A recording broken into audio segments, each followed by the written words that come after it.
नमस्कार दोस्तों, मैं हूं आपका दोस्त गणेश रेड्डी। दोस्तों, आज हम बात करेंगे कर्नाटक के हिजाब विवाद को लेकर। दोस्तों, कर्नाटक में हिजाब को लेकर जो विवाद पैदा हुआ है वो आज पूरे देश में फैल चुका है। जगह जगह उसको लेकर विरोध प्रदर्शन हो रहे हैं। कई लड़कियों ने कहा है कि हिजाब नहीं तो एग्ज़ाम नहीं के नारे लगा रहे हैं, एग्ज़ाम को बायकॉट किया है। दोस्तों, शिक्षा को धार्मिक चश्मे से देखना कहाँ तक उचित है? अगर शिक्षा संस्थानों में अगर धार्मिक चीज़ें पहुंच जाएगी तो हमारी शिक्षा का हाल क्या होगा, उस स्कूल का हाल क्या होगा, कॉलेज का हाल क्या होगा? दोस्तों, अगर ऐसा ही चलता रहा तो फिर मैथ्स का टीचर अगर कोई धर्म का है तो वो क्या करेगा? एक दिन पहले वो एग्ज़ाम के जो पेपर आने वाला एग्ज़ाम में पेपर के कुछ क्वेश्चन वो रिलीज़ कर देगा ताकि उसके धर्म के लड़के लोगों को ज़्यादा से ज़्यादा उसके धर्म के लोगों को मार्क्स मिल सके। फिर वहीं इंग्लिश की टीचर क्या करेगी? इंग्लिश की टीचर करेगी कि उनके धर्म के जो लड़के हैं लड़कियां हैं जिन्होंने एग्ज़ाम दी है उनके गलत आंसर को भी वो राइट कर देगी और उन्हें ज़्यादा से ज़्यादा मार्क देने की कोशिश करेगी ताकि मेरे धर्म के लड़के लोगों को ज़्यादा मार्क मिल सके। दोस्तों, अगर ऐसा ही चलता रहा तो हमारे शिक्षा संस्थानों का हाल क्या होगा? ऐसा ही सेम केस लावण्य का तमिलनाडु में। अब आप तक ये तो बहुत कम लोगों तक ये खबर पहुंची होगी कि आखिर हुआ क्या था उसके साथ। मीडिया में भी इतना ज़्यादा चला नहीं क्योंकि वो एक धर्म विशेष की नहीं थी, इसीलिए उसकी खबर ज़्यादा चला ही नहीं गई। दोस्तों, अगर आपको नहीं पता तो मैं बताना चाहता हूँ कि लावण्या को फोर्सफुली कन्वर्जन करने की कोशिश की जा रही थी, जिसको लेकर उसने बहुत बार मना किया और मना करने की वजह से उसे काफ़ी प्रताड़ित भी किया जा रहा था, जिसके कारण उसे अंतिम में आत्महत्या करनी पड़ी। दोस्तों, लावण्य केस में किसी का मुंह नहीं खुलता, ना कोई सेलिब्रिटी बोलता है, ना कोई पॉलिटिकल पार्टी बोलती है, ना कोई भी नहीं बोलता उसके केस में। लेकिन जहां कर्नाटक का हिजाब का केस आया, तमाम पॉलिटिकल पार्टियां कूद पड़ी, तमाम सेलिब्रिटी वहां पर कूद पड़े, यानी वो बताने के लिए कि हम आपके सबसे बड़े हितैषी हैं।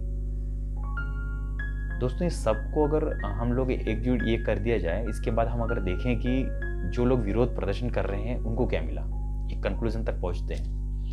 अब सबसे पहले बात करें अगर पॉलिटिकल पार्टी की, तो पॉलिटिकल पार्टी को क्या चाहिए? पॉलिटिकल पार्टी को चाहिए सिर्फ मुद्दा चाहिए। अगर मुद्दा आपने दे दिया बन बनाया, अब वहाँ आते हैं, वहाँ पर अपना एक एजेंडा सेट करते हैं, फिर उसके बाद जो उनको लेना था, जो भी फेम लेना था वो ले लिए, साइड हो गए, उनका एजेंडा उनका वो पूरा हो गया, पॉलिटिकल एजेंडा। अब सेकेंडली बात करें सेलिब्रिटी की, तो जो सेलिब्रिटी जो अपने गॉडफादर को इम्प्रेस करना चाहती हैं एक रोल के लिए, तो वो आती है, लाइमलाइट में आती हैं और तमाम चीज़ें बोलती हैं और फिर उसके बाद एक उसका रोल भी सेट हो गया, यानी उसका भी एक एजेंडा जो एजेंडे को लेकर वो आई थी वो भी सेट हो गया। थर्डली अगर बात करें हम मीडिया, तो इन दोनों की चीज़ों को मीडिया ने दिखाया। अब मीडिया को इसकी टीआरपी मिली इन द सेंस उसको पैसा भी कमा लिया। अब उसका भी एजेंडा सेट हो गया, वो भी साइड हो गई। अब फाइनली बात करें कि जिन्होंने इसको लेकर लड़ाई लड़ी, महीना 2 महीना जो भी लड़े वो उसको लेकर, उन्हें क्या मिला?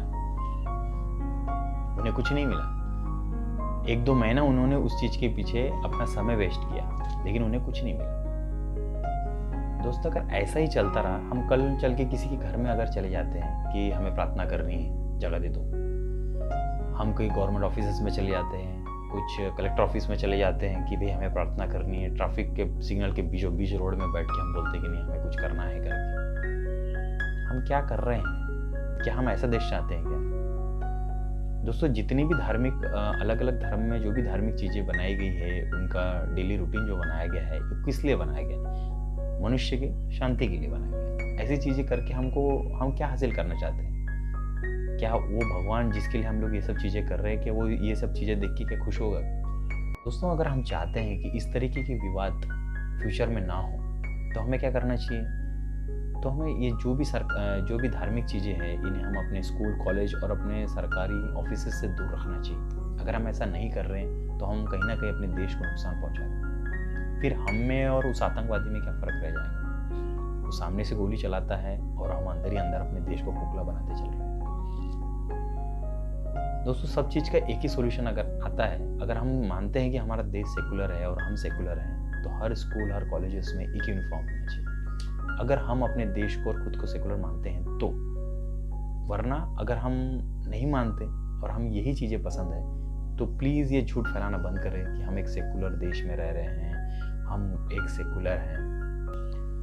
दोस्तों, इन सब चीज़ों से जो भी ये विवाद हो रहा है, इन सब चीज़ों से वो लोग तो काफ़ी खुश हैं जिन्होंने कभी किताब पकड़ी नहीं, जो चाहते हैं कि एग्ज़ाम कैसे भी पोस्टपोन्ड हो जाए, हमें मार्क्स मिल जाएंगे, हम कैसे भी पास हो जाएंगे, बस खत्म। लेकिन क्या आप जानते हैं कि उन लोगों का आप कितना बड़ा नुकसान कर रहे हैं जो दिन रात एक करके किताब लेके बैठे हैं और एग्ज़ाम की प्रिपरेशन निरंतर कर रहे हैं? उनका कितना बड़ा नुकसान आप लोगों ने कर लिया। दोस्तों, लास्टली मैं कहना चाहूँगा कि 10th और जो 12th क्लास है वो एक फाउंडेशन सेट करते हैं, एक बेस सेट करते हैं कि लड़का आगे चल के क्या बनेगा, अपने देश को किस दिशा में लेके जाएगा। और ऐसे ही एज में अगर वो एक कच्चा बेस लेकर अगर आगे बढ़ता है, एक द्वेष का भाव लेकर अगर आगे बढ़ता है, तो आप सोचिए हमारे देश को हम कितने खतरे में ढकेल रहे हैं।